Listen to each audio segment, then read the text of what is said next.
channels that are developing. Been a couple of articles. There was one I read in the New York Times recently that I thought was really interesting because they were focusing on self-distribution. That really started with the Blair Witch Project, which, by the way, when it came to our festival, nobody paid any attention to. Nobody. And so they said, well, no one cares about this, we'll do it ourselves. And we saw what happened. I think the future is in that area, and obviously Sundance wanting to see how it can create opportunities in each new area that comes is very much in that area. It starts with the Sundance Channel, with our online capabilities. The self-distribution is not easy. It's very hard, but I have a hunch that with online, you're going to see new opportunities develop, and also new opportunities for the cost of marketing. I think marketing in newspapers is extremely high and hard, and I'm not sure that marketing might find a better way online.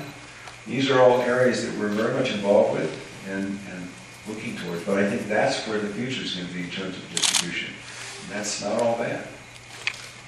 I think it's a very optimistic time for especially independent filmmakers. You asked about the two new programs we had. One was Next, which they all come from this same sort of idea, is that we have these 10 days of the festival. It's a very hot moment for independent film. I call it the great independent pause between the Golden Globes and the Academy Awards. And we had this moment, so one, we said from our filmmaking community, what films maybe we weren't supporting in quite the way that we should in past years, and we really thought about the low budget and no budget, even though we've been showing these kind of films for years.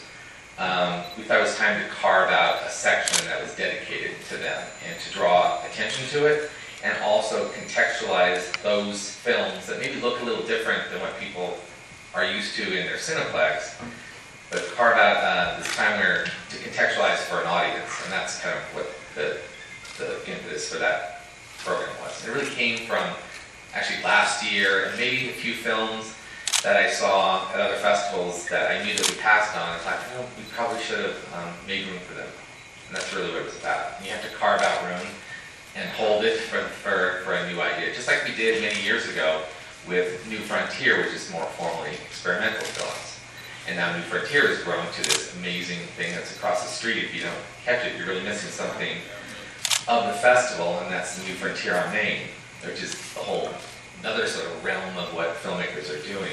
Now this other thing is going off of that 10 days of the festival. So we were looking, and Bob and I have been talking a lot about this whole idea of what art is to the fabric of our society and our culture.